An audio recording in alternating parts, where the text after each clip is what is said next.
Handog ng Radyo Pilipinas World Service ang programang Global na Tayo. Pag-uusapan, hihimayin, aalamin ang mga isyung pinag-uusapan ng bayan at dadalhin sa pandaigdigang plataforma. Global na Tayo, talakayang hindi lang pambansa, bagkus pang global community pa. Global na Tayo, dito sa Radyo Pilipinas World Service, ang online digital station ng Pilipino saan man sa mundo. Tara na, Global na Tayo!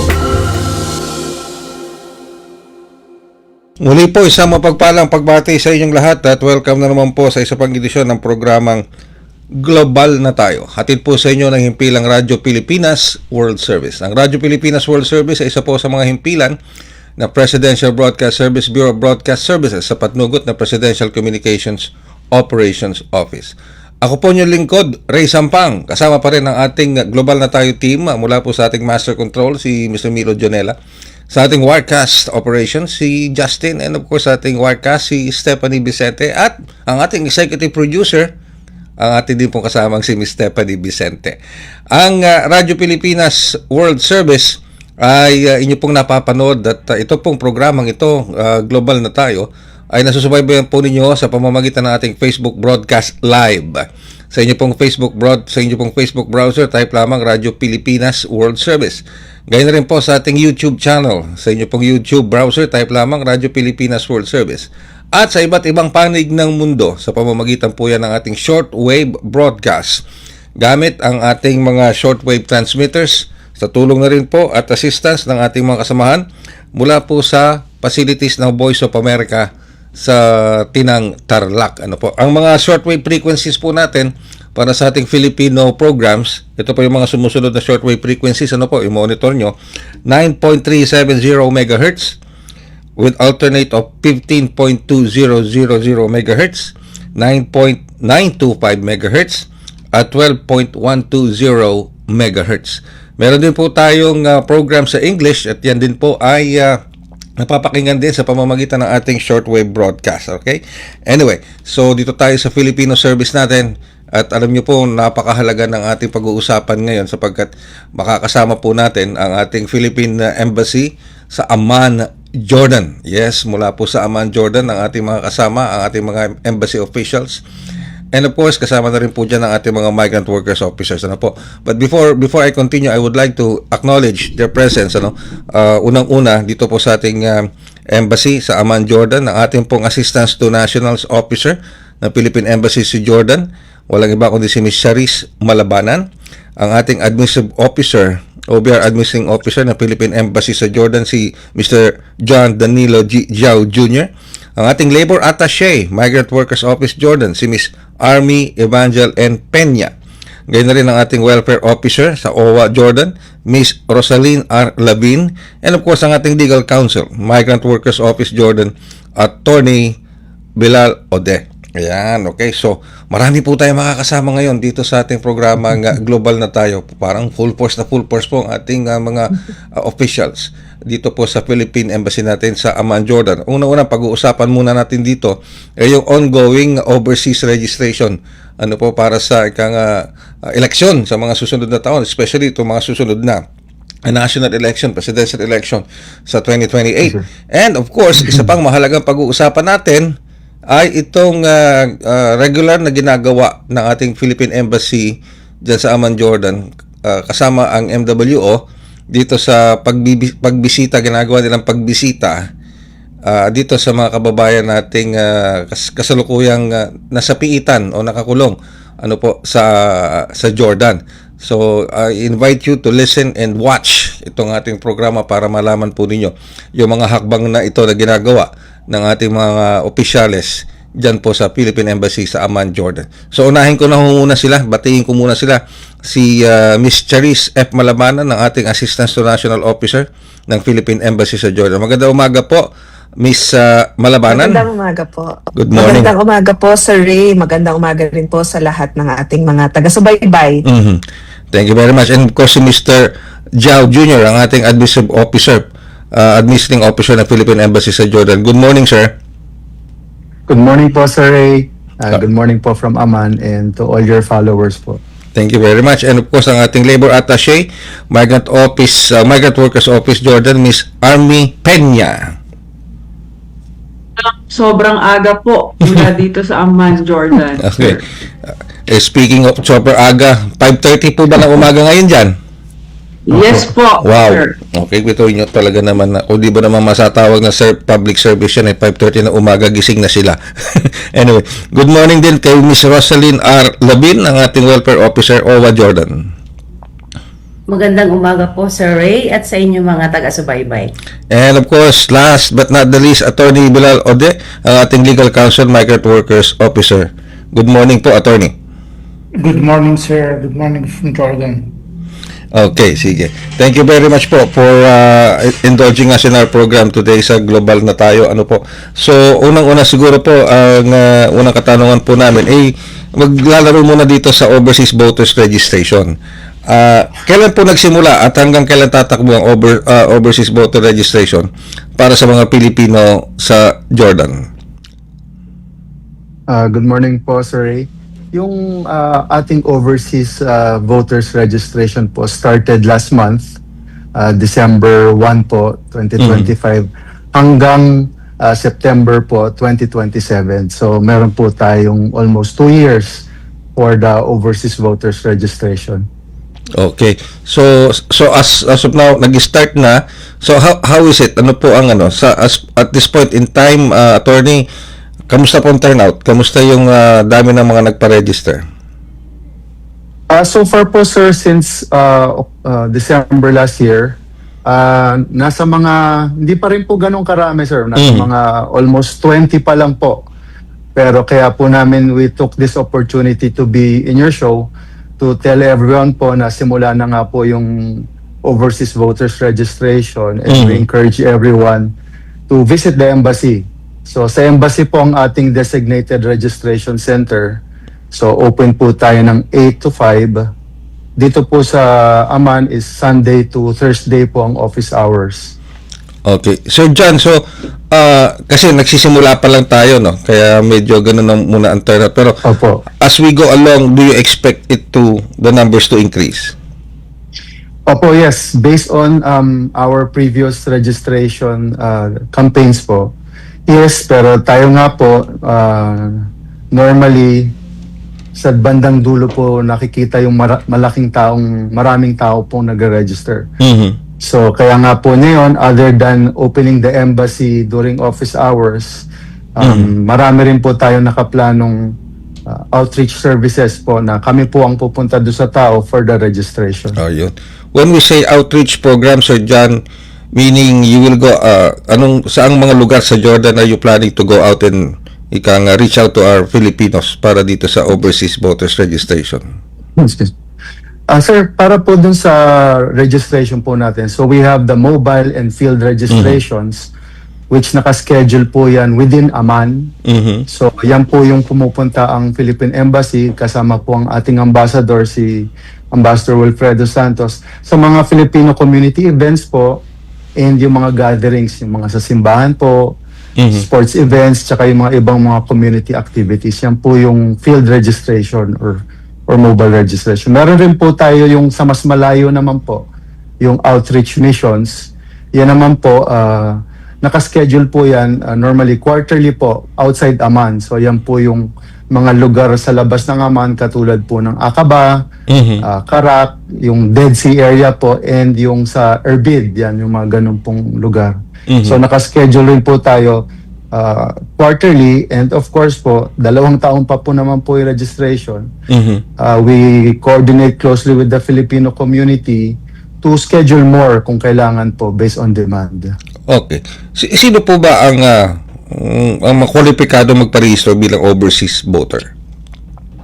Well, all Filipino citizens po who are abroad and yung nakaplano po or yung balak mag-abroad during po dun sa 30-day voting period. Kasi sa overseas po, ang voting po is isang buwan, 30 days po ang voting. So, Filipino citizen po, 18 years old on election day, yun lang po ang mga requirements to register and also po to vote. And of course, nasabi nyo kanina, no, Sir John, na you will go out in the field to reach out dito sa ating mga kababayang Filipino na to. Pero meron bang way to encourage them to register digitally sa cellphone? Yes. So right now po, yung mga methods of registration po is very simple. Sabihin ko na rin po yung process, sir. Yes, go ahead please. So meron po tayo nung application form na kailangan nyo pong i-accomplish. Diyan po natin pwedeng gawin either manually po, na pupunta po tayo sa embassy, or sa bahay po nila, pwede pa rin po nilang i-download yung PDF and i-complete. And isa naman po, meron pong ginawa ang COMELEC na tinatawag pong irehistro.comelec.gov. So, makakapag-complete po sila ng form online. Pero dahil nga po na isa sa malaking requirements sa registration is to verify the identity, right now po, kailangan pa rin po nilang isubmit yung mga form na ginawa nila sa bahay sa embassy po. Kasi doon po sa embassy, yung last step po is kukunan po natin sila ng biometric data.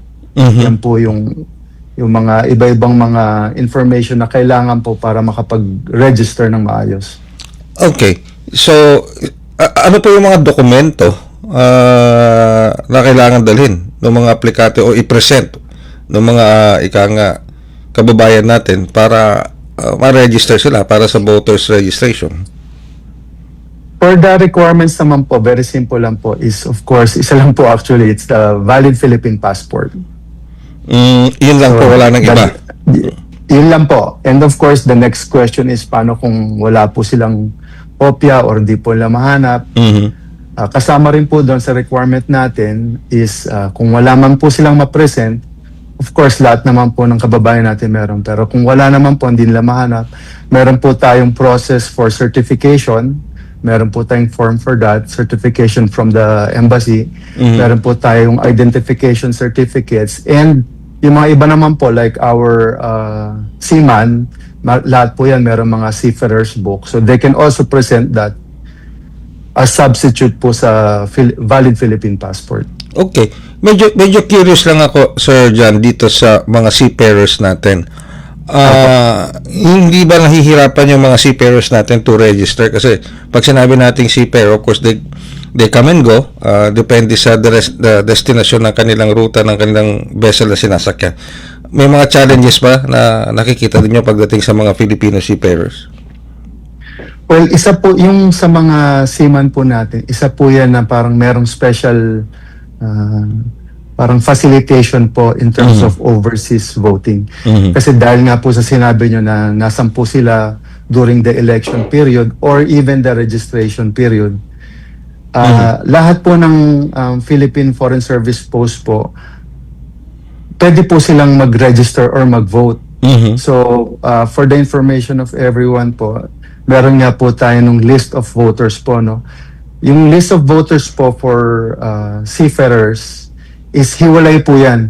So, lahat po ng embassies or consulates po all over the world, we have the same list para kung saan man pong mapunta yung seaman, pwede po siyang bumoto or pwede po siyang mag-register. Isang libro lang po lahat ng mga seaman po. Parang separate po yung list of voters po nila.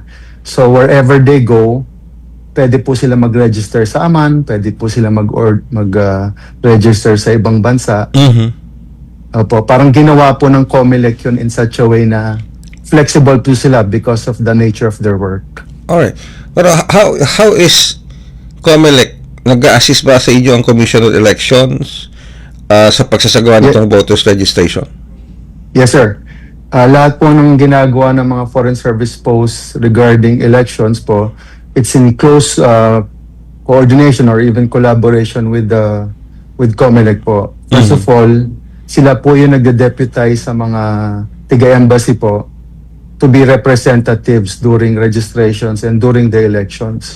So sila po yung nagte-train sa atin, sila po yung nagbibigay sa atin ng support, ng mga materials po to do what we are doing. So kami lang po yung mga parang deputized agents nila overseas. Pero under po tayo ng COMELEC, yung mga representatives po ng Philippine Embassy. So lahat po ng mga batas po natin, lahat po ng mga resolutions natin, nakabase po sa COMELEC.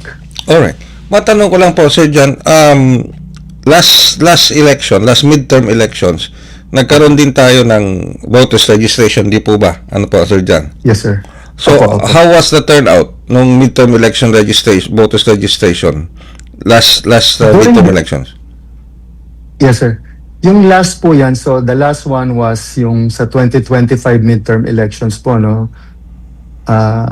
We were able to register po in terms of registration lang po is around mga 500 po new registrants. New registrants, okay. New registrants po yan. Kasi ang registration po, of course makikita naman po yun sa COMELEC and also sa Philippine Embassy Facebook page and other social media platforms. May proseso po eh. Explain ko na rin, sir, kung Okay. if you will. Go ahead po. So, kaya po dapat magpa-register kasi kahit na-register na po kayo dati, once you hindi po kayo makaboto in 2 successive elections, automatic matatanggal po kayo sa list Mhm. of registered voters. So kahit na nakapag-register na po kayo, you have to register again. So yun po yung mga tinatawag na deactivated voters. Mhm. Siyempre, pwera po doon sa mga bago at meron pa rin po yung nagpa-transfer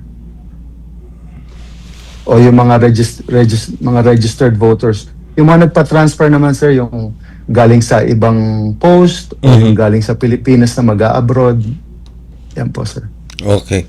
So, 500 new registrants yun no 2025. Opo, So, 2025. Do we expect at least, well, alam ko medyo malayo pa naman, ano po, Sir John, pero do we expect na masurpass natin yung number na yan na 500? 100% po, sir. For sure. Kasi sabi nyo nga po, the last malaking isang factor po sa election po or even registration is yung klase po ng elections, type of elections. Ito po kasi yung last was for people new na ito po yung for the midterm election.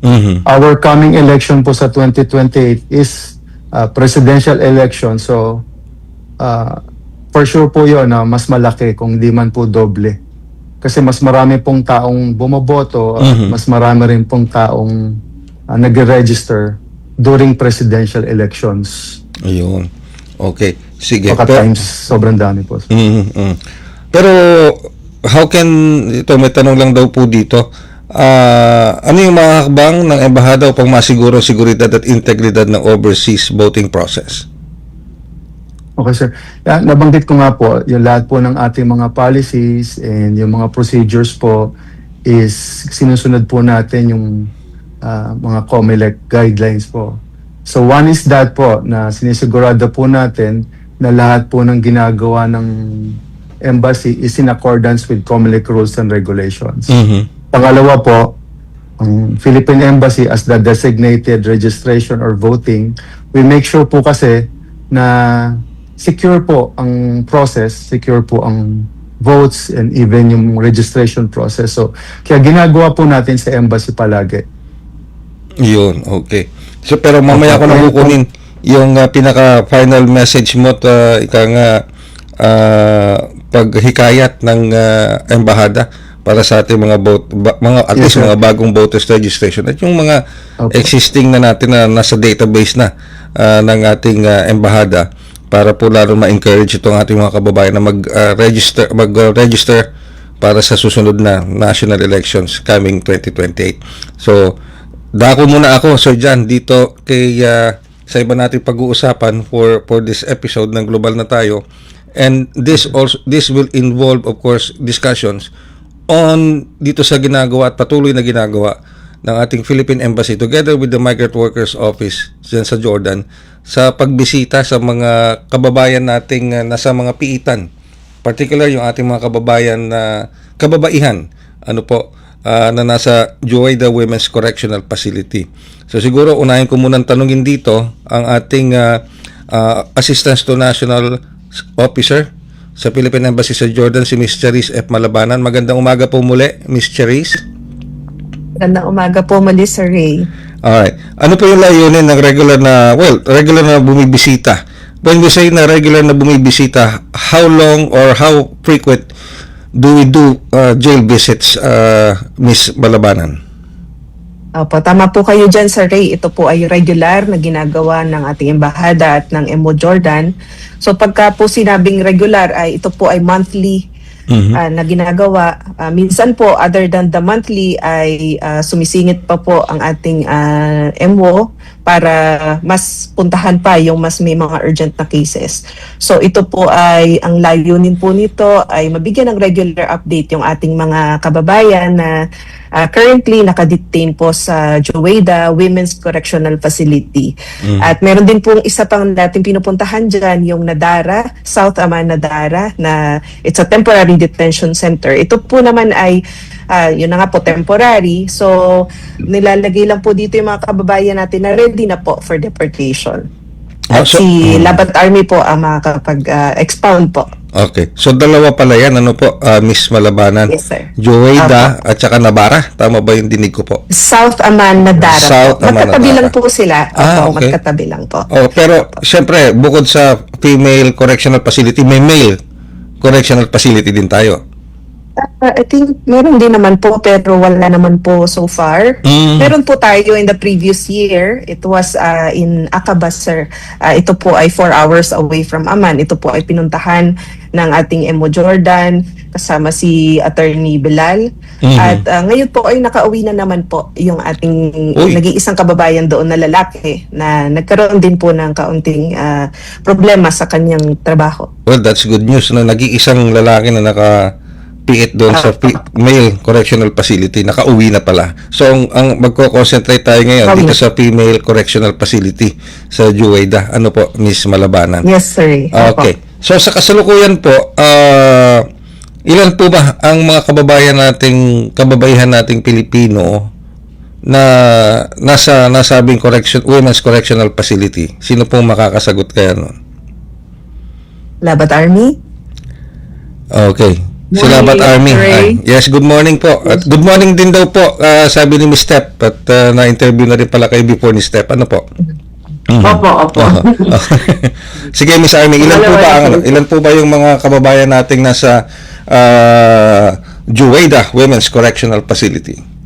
Meron po tayo kasalukuyan na 19 po or 19 na female OFWs po ngayon na nasa piitan po ng dalawang correctional facilities po. 19. 19 po. Opo. Okay. And without going into... As of yesterday po ito kasi di natin po alam, hinihintay po natin ang sulat ng MFAE through the embassy kung may mga karagdagan pa po or may nabawas. Now, without going into any details, because of course we also want to uphold this yung confidentiality nitong mga kababayan natin ito. Pero matanong ko lamang po, yung pong mga 19, at least yung mga 19 batay na rin sa datos po ninyo, ilang taon po yung pinakabata, ilang taon yung pinakamatanda? Hindi po siya talagang batang-bata dahil bawal nga po ang deploy ng 23 years old and below. So, hindi ko po masasabi pero nasa 30 po yung kanyang edad na pinakabata po. And may I also Ang pinakamatanda po ay nasa 60 na po. 60? 60 years old? Opo. Okay. Yun lang po muna ang kaya kong sabihin kasi Opo. Okay. confidential po. Okay. Alright. And, kamusta po yung kalalagayan ng ating mga kababayan dyan sa Jueda Women's Correctional Facility nung binisita po nyo sila? Siguro ang makapagbigay, gusto ko sanang bigyan ng pagkakataon ng ating welfare officer para sagutin po ito. Si Miss Rosalyn Arlabin. Magandang umaga po rin, Sir Ray. Good Nung morning. binisita po natin sila, yung mga kababayan natin sa piitan, sila po ay maayos po. Napag-alaman din po namin na dahil winter po ngayon, meron po silang central heating system, maayos po ang kanilang tulugan, ang kanilang paliguan at magkain. At doon po, binibigyan din po natin sila ng kanilang mga ngailangan. Yung mga basic hygiene kits po, yung kanilang mga tubig, yung pajamas, socks, and yung mga tubig po, at saka yung financial assistance para po kanilang tawag po sa kanilang pamilya. So, Ayos po sila, sir. okay. So, nagbibigay din pala ng financial assistance. Para saan yun? Pang tawag, pang communicate sa kanilang pamilya? Sir Ray, bukod po sa binibigay ng welfare officer na very minimal lang naman na pangtawag sa kanila, ayon po sa ating mandato, no, gusto ko pong linawin din na hindi lang ito simpleng paglayo na pagpunta doon. We are duty bound to do this. We are mandated by Republic Act 11641 and it's implementing rules and regulations. Kasama na rin po ang department orders na ini-issue ni Secretary Hans Kakdak na doon po sa ating action fund o agarang kalinga at saklolo para sa mga OFWs na nangangailangan. Sinimulan po natin nung last year, September po, nung in-interview din po ako ni Ma'am Steph, nasabi ko po ito, na nagbigay po tayo ng tigsi 50,000 sa bawat detained na worker or $850 or 600 Jordanian dinar sa kanilang pera po dito. Talagang tuwang-tuwa po sila. Kasama ko po si Ambassador Wilfredo C. Santos nang binigay ko po ito. 23 OFWs agad-agad po yung binigyan natin on that day po, nung September. So, nagulat nga po ang ating mga Jordanian authorities na tayo lang daw po na embahada ang unang-una regular na bumibisita. Pangalawa, nagulat sila sa binigay nating pera. At gaya nga po ng sabi ko noon, na-empower sila kahit papaano na ibsan yung mga nararamdaman nilang sakit. Nagkaroon sila ng empowerment or syempre sinasabi nga natin, power to purchase dahil meron na pong mga pagkain na hindi namin kayang dalhin doon dahil bawal, nabibili na po nila sa loob. Ito po yung, alam niyo naman po, mga chichirya, siguro ice cream, na hindi naman talaga kalimitan na sinaserve sa loob ng piitan, ang kanilang mga call cards, at distilled water, kung gusto nila yung medyo bottled water po, kasi purified lang po sa loob ng piitan. So, tuwang-tuwa po sila, at halos maiyak na po sila doon sa natanggap nilang financial assistance from Action Fund. Well, kung ako man nasa ganung sitwasyon baka maiyak na rin ako, di ba? Talaga namang syempre bukod doon sa mga in-kind na mga assistance sa binibigay po ninyo, meron pang cash, at least kahit paano maramdaman nila na hindi sila pinapabayaan ng ating embahada at ng OWA, ng ating labor welfare officers diyan sa Jordan. So, okay. That's nice. That's nice to hear. Napakagandang malaman po noon, ano po. Pero itong 19 na nakakulong ngayon, ano ba yung mga kasong kinakaharap nitong 19 nating mga kababayang Pilipina? Ano yung mga kaso kung bakit sila nakakulong? Isa-summarize ko lang po, Sir Ray, pero gusto kong sana bigyan ng pagkakataon ng ating legal counsel, si Attorney Bilal Ode. Yes. Pero ito pong 19 sa ngayon, meron pong 10 criminal-related cases o criminal cases. And may siyam po tayong administrative cases which pertains to expired ICAMA, residence card, or expired work permit or TASRE. So I want to call our legal counsel, Attorney Bilal Ode, to... Yes. Good morning, Attorney Bilal Ode. Good morning po. Good morning. Yes, as Ma'am Labat explained, we have actually criminal cases and administrative cases in the detention among these 19 detainees worker. Like we have two, some of them serving also like sentences.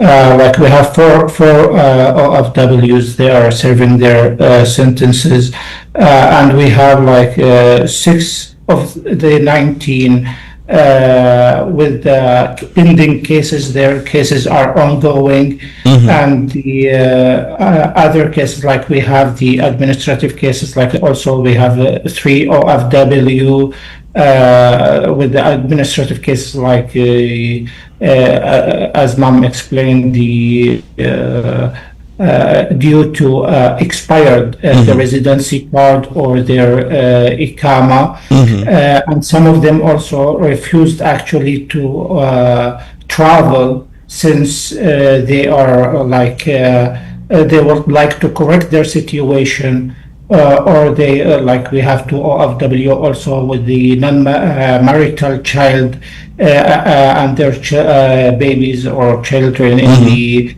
child care institution. Okay, I see. So when we say you have a number of criminal cases and a number of administrative cases, Yes. let me focus first on the criminal cases. What kind of criminal cases are we facing? Are we talking about here, Attorney Ode? Yes, we have like theft cases. We have the also some anti-human trafficking cases. Yeah, and we have also like murder cases, some maltreatment or physical abuse cases. We have actually plenty of the priority of the criminal cases. I see. Okay. And about the administrative cases, I think I heard you mention about children or children Yes. of. So Non-marital child. Yes. all right, these are children born by a Filipina worker in Jordan, but born in Jordan. Do we have any? Can we see any intricacies there between the nationality of the child being born in Jordan from a Filipina mother? Yes, actually, usually this happen outside of the let's say the marriage contract. Usually, if the Filipino will have a child and it's not legally registered in Jordan, or there is no legal marriage between the mother and the father. Actually, that the time the regulation in Jordan that in order to register the child, there should be a legal marriage. So in this matter, actually the mother and the father will be detained temporarily until they will fix their status, which is they should legally married, and then to register the child. Meanwhile, the child will be taken and they will take care of the child in the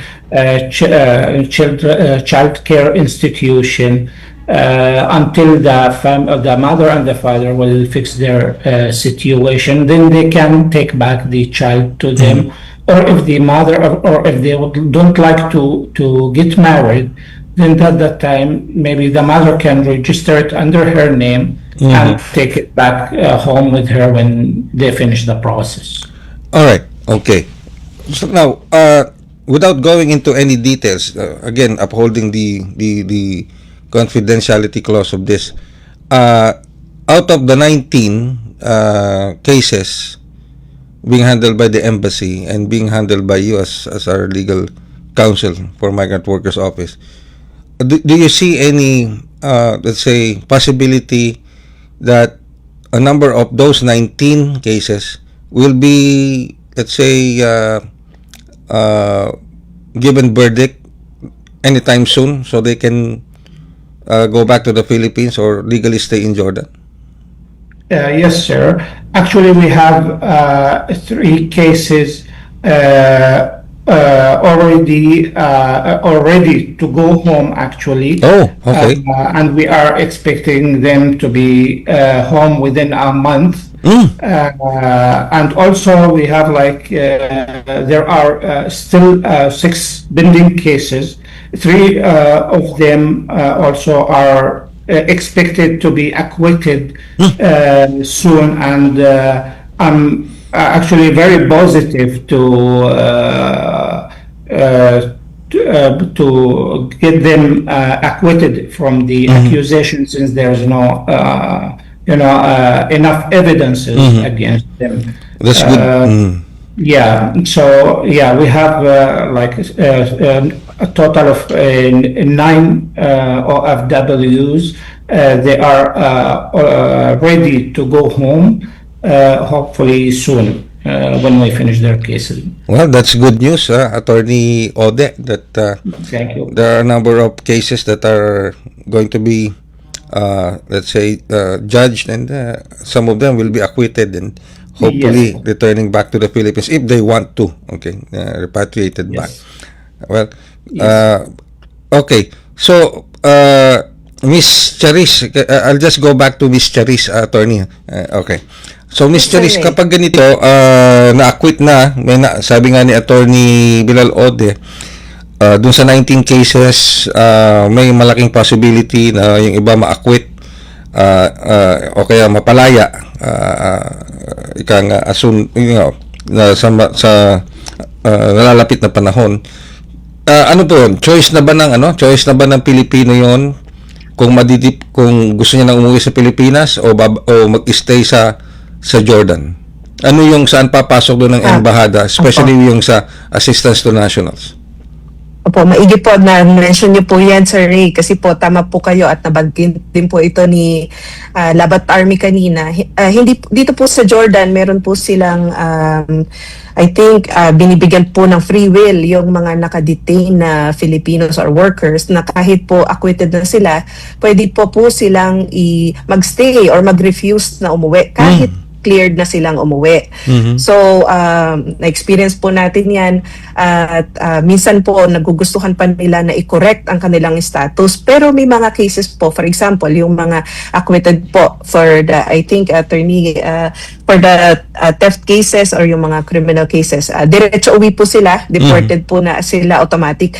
Pero yung mga administrative cases, marami po tayong experiences na naririnig natin na nai-correct nila, nakakaroon po sila ng legitimate or legal na working permits ulit dito sa Jordan. At karamihan po sila sa hirapan po ng buhay sa atin ay gusto rin po nilang makapagtrabaho pa. Yun. Okay. So may choice pala sila, no? Especially kung administrative case lang naman ang pinag-uusapan. Tama po ba doon, Miss Malabanan? Yes sir, tama po yan. Pero Labat Army, may dadagdag po ba kayo? Miss Army? Yes, Sir Ray. Actually, meron tayong 3 ngayon na ready to be repatriated.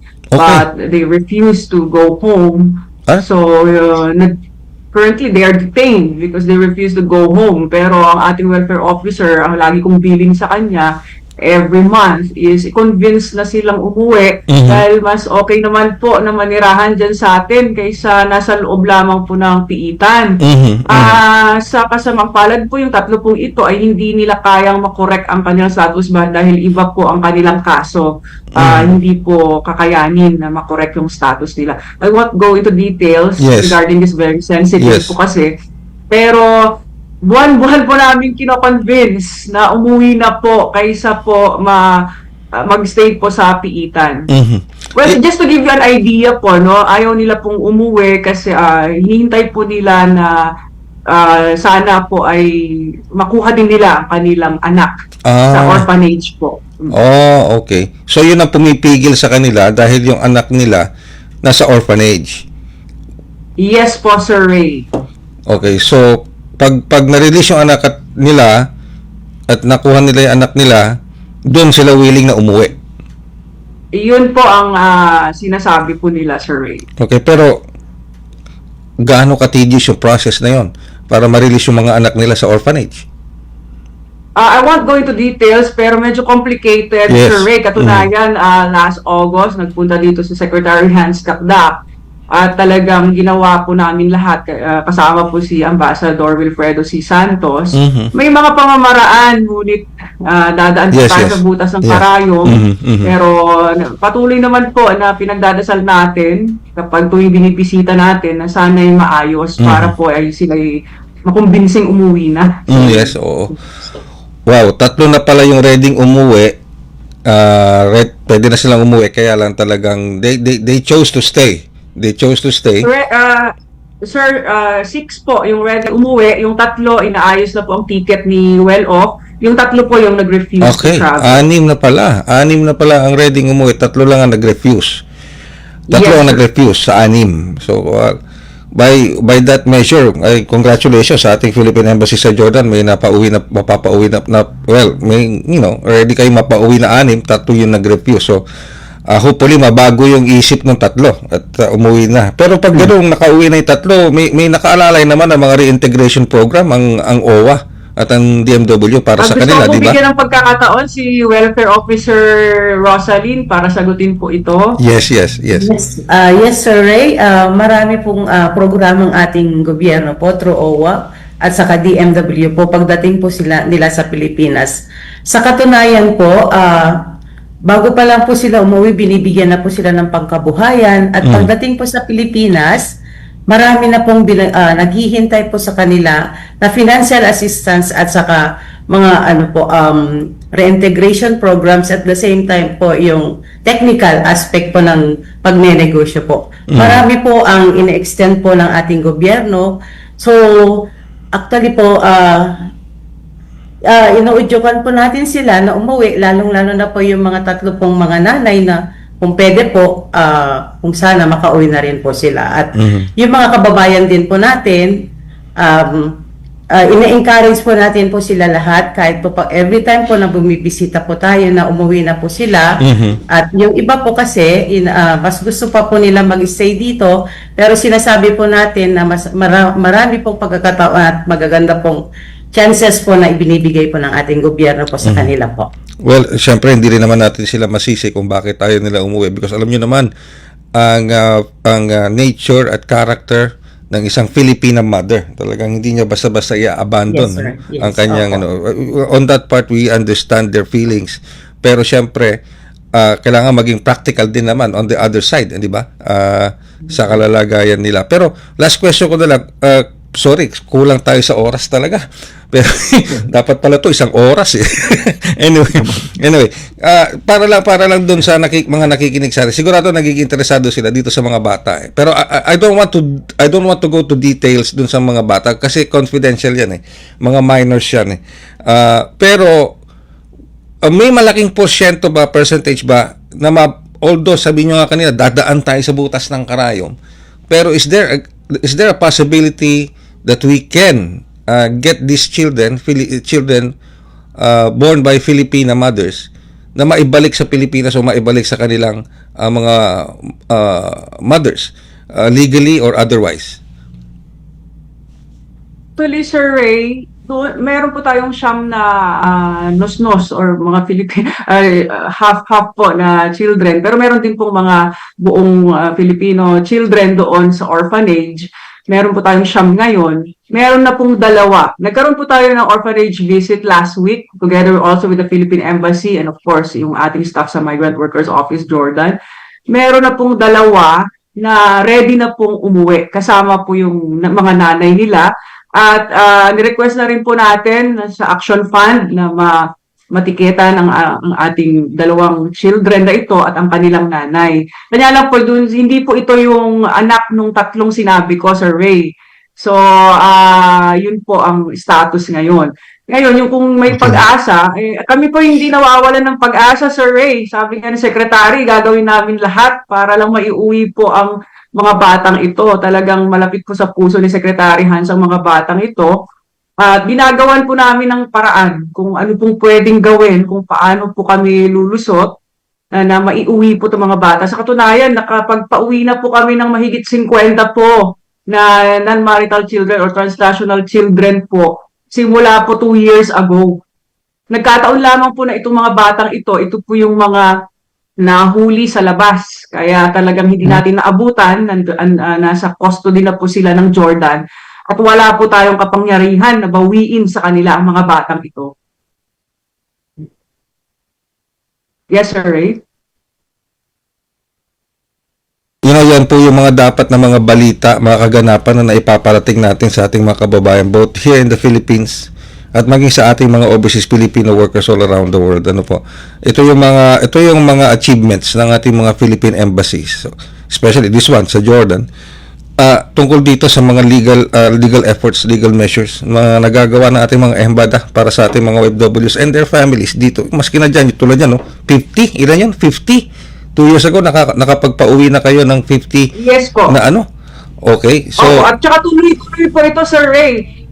Halos every week nga po, meron tayong mga napapauwi, lumalapit sa atin na mga anak ng mga OFWs na ang mga tatay nila o nanay nila ay hindi man pareha sa Pilipino, ay ibang lahi, Indian or Jordanian also. So, and then 2 years ago, sa pamumuno ni Ambassador Wilfredo C. Santos, they were able to ask the host country or the Jordanian government to waive the overstay penalties of both the mother and the children. yes. May mga hindi lang po nakasama sa lista, pero sinasagot na po ng Action Fund ng DMW ang mga overstay penalties sa mga bata. Hindi biro po, Sir Ray, ang mga kanilang overstay penalties. Umaabot po hanggang $10,000 to $15,000 kada bata, kada magulang at bata po.